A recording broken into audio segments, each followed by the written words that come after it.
Hey everyone, Ryan here at etrailer. Today on our 2017 Ram ProMaster 3500, we're going to be showing you how to install the Air Lift LoadLifter 5000 air helper springs for the rear axle. But before we do that, let's take a minute, we'll check these out and make sure they're going to work for you.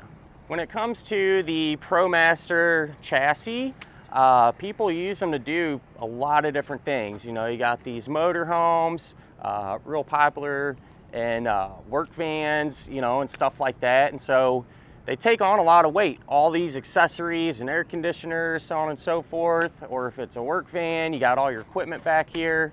And, you know, when everything's weighted down, that leaves a lot of room for improvement as far as the suspension goes, handling, so on and so forth.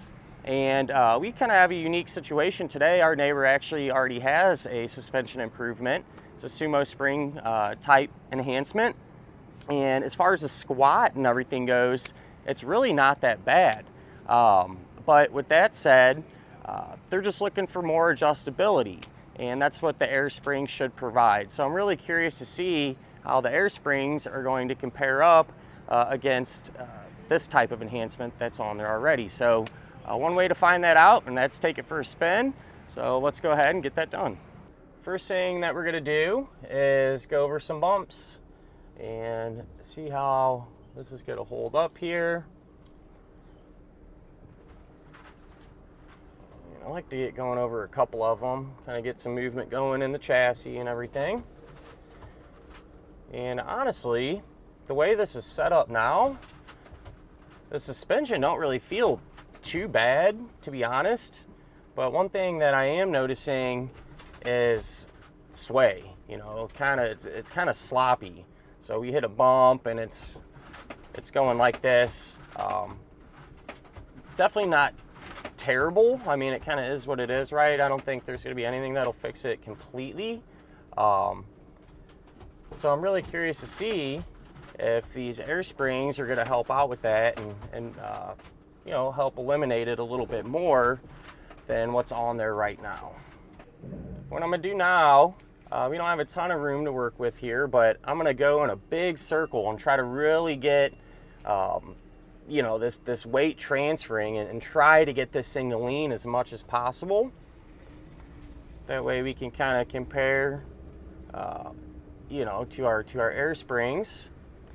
And usually that's where I notice the biggest difference with air springs. And I wish I just had a little more room, be able to go a little faster. Cut it pretty hard here, and honestly, from just doing this, it's really not too bad. So we'll see what happens. You know, if we put the air springs on, will it be better? Will it be worse? And so on and so forth. But the one nice thing with these air springs is if you do happen to ever change your load or anything like that, you're able to adjust them and really kind of fine tune and dial everything in. So yeah, we have a good starting point to work from and kind of go from there. We got our airbags installed now, and I got about 50 pounds of air in them, and I feel like that'll be about spot on. It actually put a little rake in the back of the vehicle here, and if come to find out that's too much pressure, it's a little too rough, not a big deal. You can always let some air out or vice versa. But we're gonna hit a couple of bumps now. Being later in the day now, so a lot of people decided to park on our course here, so we're making do, but not a big deal. We really only need one or two to kind of feel out what's going on anyway. And after just hitting that one, it felt better. I will say that. I think it's an improvement over the sumo spring so far. But we'll go ahead and get on this one here. And I'd probably say the main difference, just from hitting those couple, that this airbag has over the sumo is the responsiveness and how the suspension kind of recovered. With that sumo, it did a good job of kind of absorbing everything right. It was smooth and everything else like that, but you know, you could feel it come down a little bit further, up a little bit further. It took a little bit longer. As to where the air spring, it kind of took it better.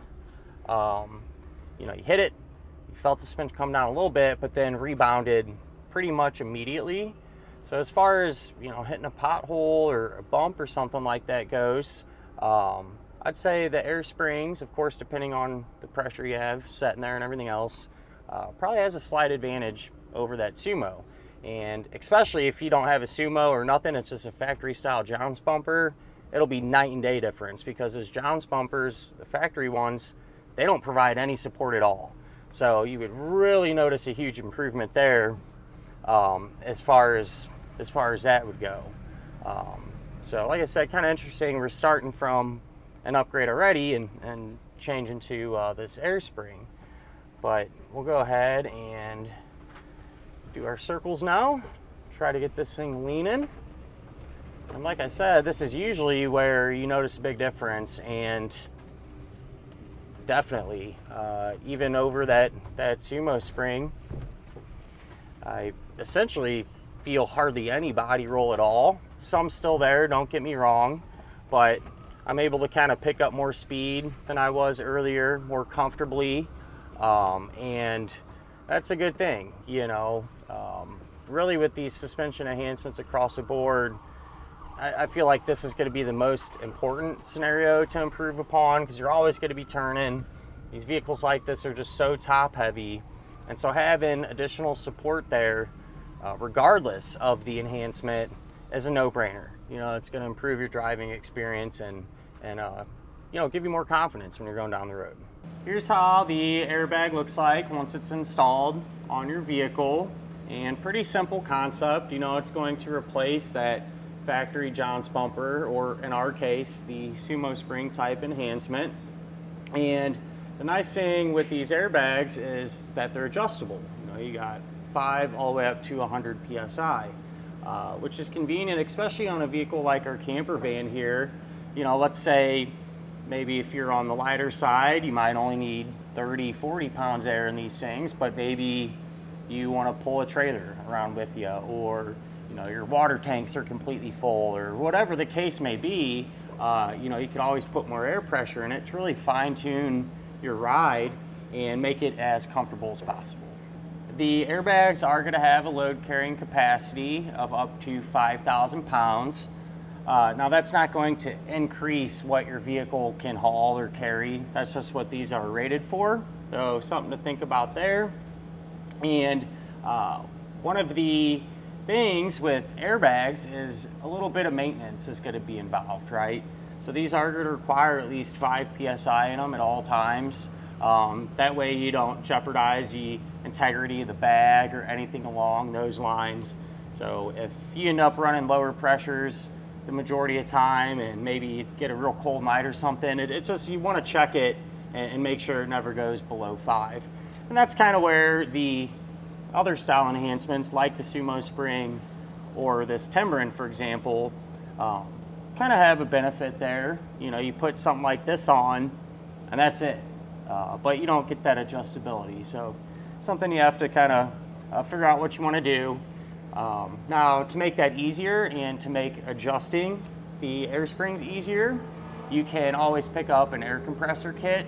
I really like the Air Lift wireless ones. They are really responsive, great communication, and it lets you, you know, adjust pressures on the fly. You know, you can set up the controller to have presets. So one could be for that maintenance. So when you turn the key, it'll always make sure that the pressure is correct, and just kind of simplify things a little bit for you. I held up this Timbren a minute ago and figured I'd touch base on it. So very similar to how Sumo spring works, but I find with these Timbrens that they're a little more aggressive or firm, you know, when it comes to supporting the vehicle. You know, if you'd rather have one of these over an air spring, you just don't want to have to deal with an airbag. I feel like it'd be situational, given the fact that this vehicle had Sumos on it before, and being able to drive it around, I think they did pretty good, and were pretty forgiving and whatnot.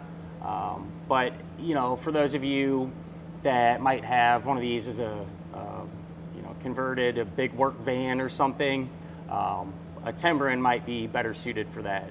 Generally speaking, you just won't get as as comfortable as a ride with the Timberin over some of the other ones. That's just from my experience though. There is another airlift kit available for these vehicles, and they look extremely similar, so you might be wondering what's the difference, right? And really the main difference between the kits is one of them, like the one that we have installed, is going to have an internal jounce bumper. So imagine the factory type jounce bumper, all right, something similar to that, actually inside of the air spring, as opposed to the other kit, like this one, that does not have a jounce bumper inside. So you can smash a bag all the way down. And really, what that internal bumper is going to do is be a fail-safe, more or less. So if the bag were to get below pressure or overloaded or something along those lines, you know, you'll still have a jounce bumper there to help not only protect the bag, but prevent your suspension from bottoming out as well. You know, that's unlikely that a situation like that would happen, so it's totally your call, but it's definitely recommended. These are what I usually like to recommend, especially on a setup like this. How you would inflate the bags: you have two manual inflation valves, and one goes to the right side, the other one goes to the left side, so you can adjust them independently, which I like on our vehicle. And I say it because we have a big tank, water tank, on the right side. So if you have a load like that, or whatever the case may be, you know, you could always put a little more pressure in this side to compensate for that. If you'd rather not deal with that and you just want the same pressures in, you could always pick up a T like this and connect them together, and you'd have one fitting. So let's say if you put 30 pounds air in the fitting, it'd go 30 pounds to both bags. So that's always an option for you. How I have these mounted, I just use this little bracket that zip ties to the hitch. You will have to pick this up separately if you want to set it up like this, but there's a lot of different ways you can mount up the fittings and do a lot of different cool stuff with, but that's entirely up to you. But other than that, at the end of the day, you know, air springs are an extremely popular upgrade. I see why a lot of people like them. Having that adjustability, being able to set everything up exactly how you want it, and they work, you know, they flat out work. You know, denying that. But as far as the installation goes, these really aren't too bad. You know, not a whole lot involved when it comes to airbags. So one of the easier kits, at least from my experience. So you shouldn't really run into too many issues or take up a bunch of your time. Now, if this is something that you don't want to mess with, don't have the place to do it, whatever the case may be, you can always use our dealer locator network, and that can help you find a shop in your neighborhood that can help you set something like this up. But if you're going to do this yourself, feel free to hang around. We'll go ahead and get started on it now. To begin our installation, we're going to be here at the back of our vehicle, and we need to lift it in a manner to where the suspension is going to be unloaded, meaning the frame and the axle, we're looking to get that maximum distance in between there. So for those of you at home, you can use a jack and jack stands, use all the safety precautions, and you'd want to lift the vehicle up by the frame to achieve that. And honestly, you don't even really need to get the wheels completely up off the ground. If they're just barely touching, that's usually enough. Since I'm on a drive-on type lift, what I did was just use a couple of pull jacks to lift it up by the frame to accomplish that. This is the area of where you want that distance to be increased, and that's going to give us some maximum room to work when we go to install our air spring and everything. But with that said, we need to remove what's already there. So in our case, we have a sumo spring. A lot of you at home are probably going to have the factory style jounce bumper, which really the sumo spring is kind of just a big version of that. So the concept is going to remain the same, but these just thread on, right? I'm going to use an oil filter wrench actually, but you can use a spanner wrench, or take a hammer and a chisel or something like that to give you that leverage you need to spin this.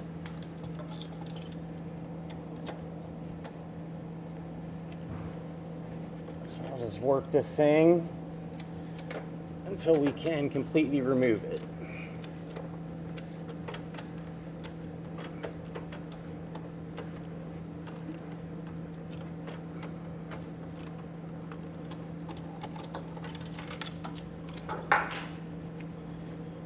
with the sumo spring, or if you have your regular jounce bumper, we're not going to be reinstalling them. Since we are going to be using this well nut that's in the frame, it is a good idea to clean out the threads. You can spray penetrating oil or something in there and take a toothbrush just to get any potential corrosion or debris out from the threads. You can grab your upper bracket now, and this is going to get bolted up to the bottom of our frame, you know, using that hole that we just cleaned out. But with that said, there's also 2 more slotted holes here, and I like to do this first. You can put your hardware in these slotted holes, and that's going to consist of this bolt, a split lock washer, and a flat washer, like that. So one thing that I like to do is take that hardware combination. You'll need two of them, right? And I like to tape the washers to the head of the bolt. I just got a little packing tape here. Make sure the tape's not going to be on the threads. That way they all stay together. And you'll kind of see why I'm doing this a little bit later on here. It's just going to make it easier for a future step. So I'm just going to drop those right on in like that. And then the bolt that we're going to be using up through here is this bolt, and you'll put on a split lock washer and a flat washer. If you take an extension and a 17mm socket and drop the head of the bolt into it, it makes it a little bit easier. But I'm going to feed this up through the bracket, and then we'll go ahead and get this started. And we're trying to make sure that this is going to be, parallel with the frame. So I usually get it pretty close here. And then I'll just snug it down a little bit to keep it into position.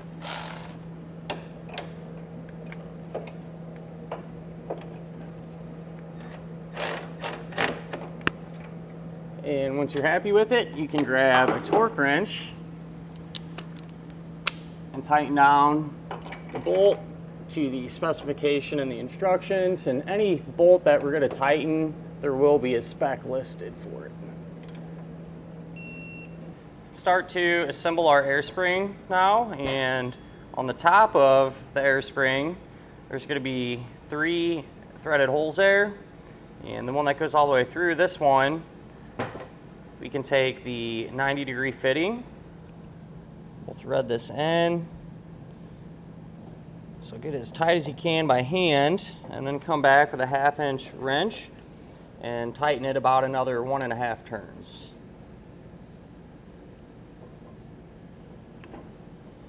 And what I like to do now is put a little bit of air in the bag. That way we can check if it's leaking. It's just a lot easier to see and fix, off of our vehicle first.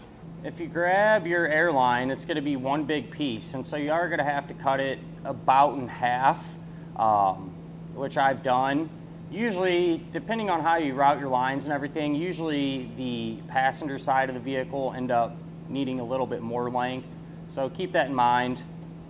And whenever you cut air line, you want to use a tool like this, or you can take a utility knife and a block of wood. You just want to avoid using a regular pair of snips because it'll probably kind of kink the line up and potentially leak. So you want a good, clean, straight cut. Something like that, no burrs or anything. And just going to plug right into that fitting there. And I'm just going to put a little bit of air in it.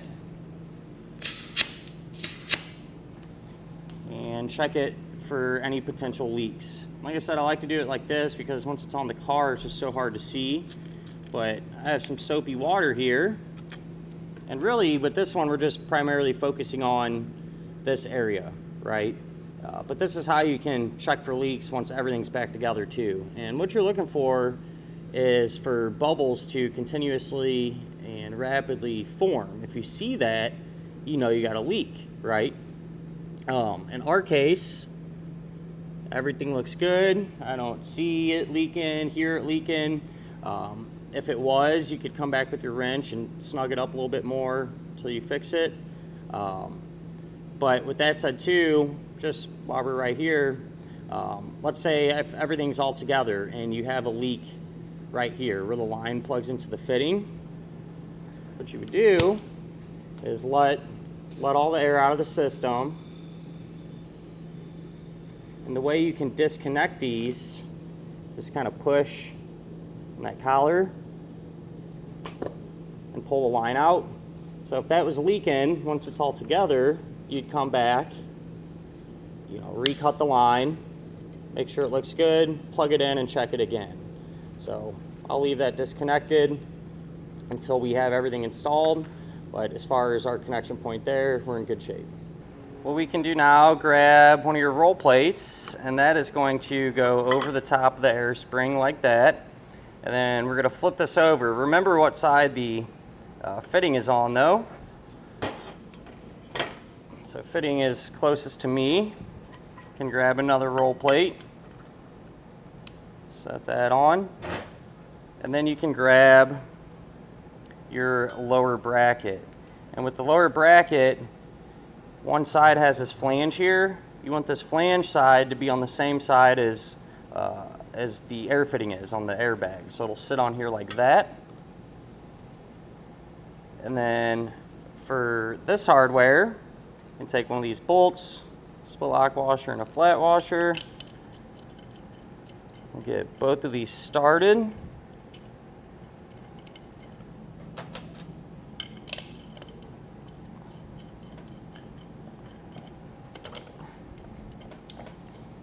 Run them down by hand. Take a 9/16, we'll snug them up a little bit.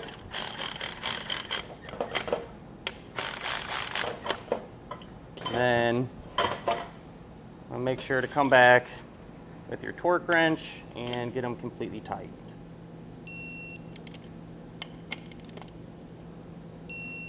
Something that I like to do is secure this roll plate to the bottom one. And that's because if you remember those two bolts that we put in our upper bracket, those are going to have to line up with these holes in the top of the bag, and you can't really see all that great. And so a lot of times it can happen that roll plate can shift a little bit, and then you're trying to line it up, and kind of just a pain. So in the roll plates there's little drain holes, and I just take a zip tie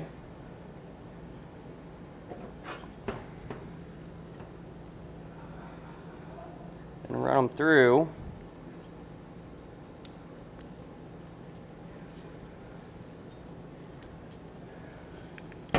Make sure they're lined up and everything.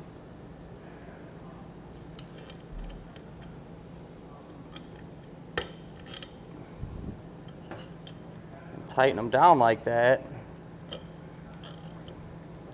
And that keeps that roll plate in position much better.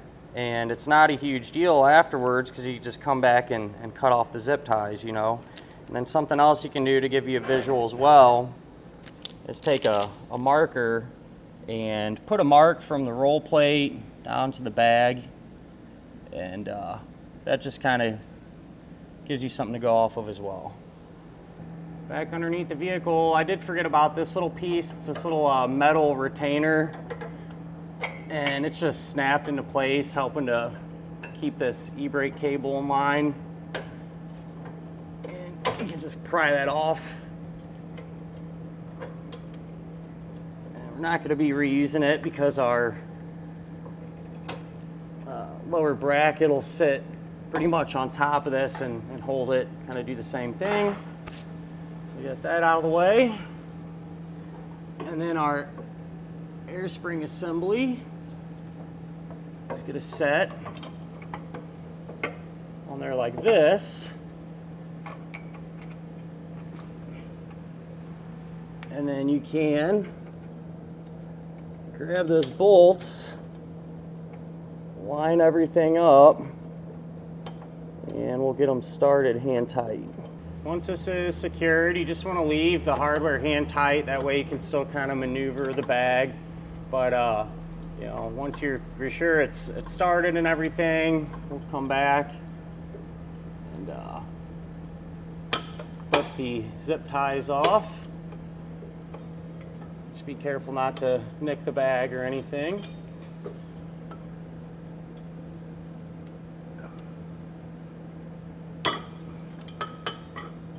All these out of the way, and it seems to make everything so much easier. Just kind of, you have one big piece trying to line up instead of, you know, 5 different parts moving around on you while you're doing this. But what we're looking for here is our bracket to be nice and level with our leaf spring. And you can take a U-bolt, so you'll have one on the back of the bracket, one on the front of the bracket. You'll run it up through there like that, around the leaf spring pack. Then you can take a flat washer, a nylon lock nut, and we'll get all these started hand tight. Once the U-bolts are in place, we can snug them down with a 9/16. And whenever you tighten up a U-bolt, you want to do it evenly on each side. That way it'll draw up nicely. So I'll usually just run it down a few turns.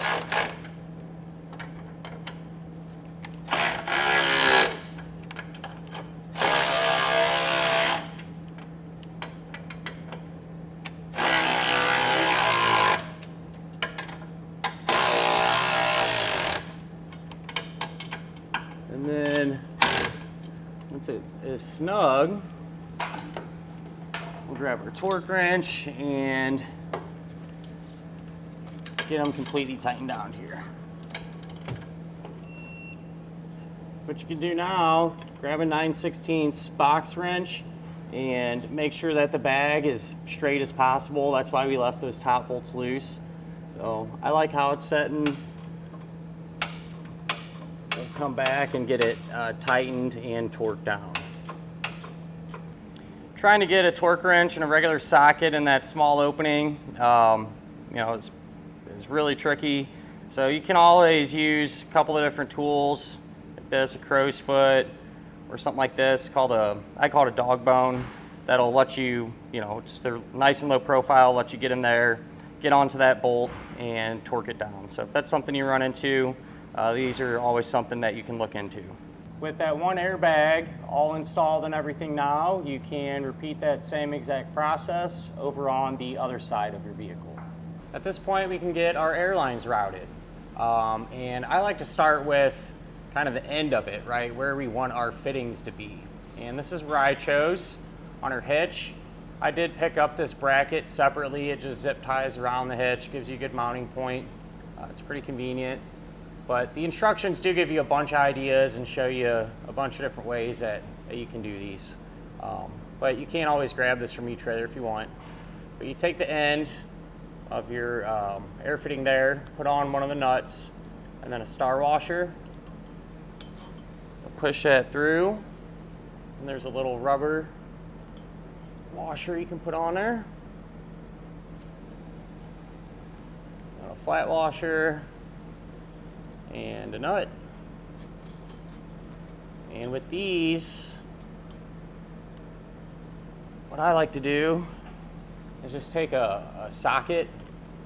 I'm using a 13, you can use a 1/2 inch as well, and just snug them up by hand. You don't really need to come in here with a tool, a ratchet or anything and crank down on these. You just want to get them snug. So what I'll do now, I'll go ahead, get these routed over to our airbags and show you how I did it. Got our airlines routed, and whenever you do this, you want to make sure to do your best to avoid any hot or moving parts. Don't put any super sharp bends in it to kink it or anything like that. But both of them run up through here. And then at this point, the passenger side bag kind of splits off. Starts to go to the right. And the kit is going to come with this little thermal sleeve here that gets pushed over the airline. Use that in the spot where the airline's going to be closest to heat. Depends on how everything is set up on your particular vehicle. Usually you'll have an exhaust pipe pretty close back here. Ours is way up front, so I just put this over by where our generator is. Probably going to be the hottest part. But That in mind, it just continues to run along here. We're gonna have it going down. I'm securing it every now and again with zip ties as well. It just loops over and gets plugged into our air spring like we talked about earlier. Back to the driver's side, that airline just runs straight up, along through here, and gets plugged right in. The kit is going to come with a heat shield as well for the exhaust pipe. Now I'm not going to use it in our case because it's so far away from the airbags, but if your exhaust system is relatively close, probably not a bad idea to do it. And the way it would work, you just put little bends in these tabs like this, and they give you some clamps.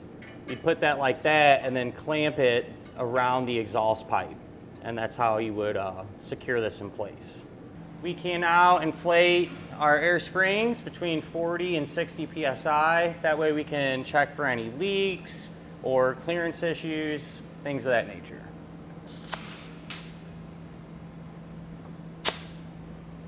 So I went ahead, checked our system for leaks, and we're all sealed up, so nothing to worry about there. You know, looked at it, made sure the bags weren't going to interfere with any other components. We're wide open, so we're in good shape. So with that done, that'll finish up our look at and our installation of the Air Lift LoadLifter 5000 air helper springs for the rear axle on our 2017 Ram ProMaster 3500.